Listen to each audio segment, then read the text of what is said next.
공천 탈락에 반발하며 새누리당을 탈당한 진영 의원이 더불어민주당 입당을 선언했습니다.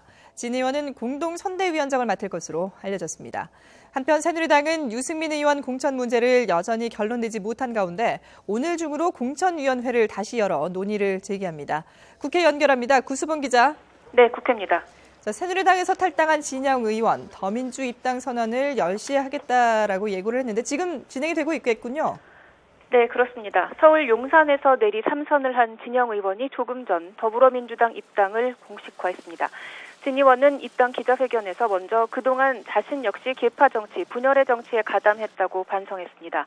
그러면서 자신이 추구하는 초심의 정치는 완전히 좌초됐다면서 파당이 아닌 참된 정당 정치가 소중하다며 실용적인 정책으로 승부를 걸어야 한다고 강조했습니다. 진 의원은 새누리당 소속으로 내리 3선 당선에 성공했지만 이번 총선을 앞두고 공천에서 배제되자 지난 17일 탈당했는데요.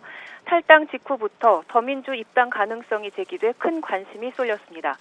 김종인 비대위 대표가 지난 대선 때 박근혜 후보 캠프에서 손발을 맞췄던 인연 등으로 진 의원 영입에 직접 나선 것으로 알려졌습니다. 이로써 진 의원은 앞서 입당한 조응천 전 청와대 비서관에 이어 더민주에 합류한 박근혜 정부 출신 인사로는 두 번째 인사가 됐습니다. 진 의원은 김종인 비대위 대표와 함께 공동 선대위원장을 맡을 것으로 알려졌지만 기자들이 이 문제에 대해서 질문을 하자 일단 말을 아꼈습니다.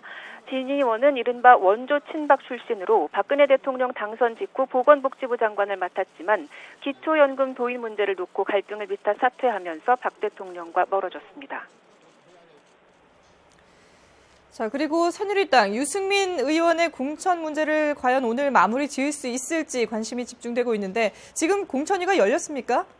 네, 새누리당 공천위원회가 오전 10시부터 시작이 됐습니다. 전체 회의에서 공천 심사를 이어가고 있는데요. 오늘 선거구 20여 곳에 대한 경선 결과가 발표될 것으로 보입니다. 이와 함께 최고위원 회의를 앞두고 유승민 의원에 대한 공천 여부를 결정할 거란 전망도 나오고 있습니다. 공천위는 앞서 어제 사흘 만에 회의를 재개해서 지역구 64곳의 경선 결과를 발표했는데요. 사실상 유승민 의원만 남기고 나머지 공천 작업은 마무리 절차에 들어간 셈입니다. 이에 따라 오늘 공천위에서는 어떻게든 유 의원 공천 문제에 대한 방향을 잡지 않겠느냐는 관측이 나오고 있습니다. 지금까지 국회에서 YTN 구수본입니다. 네.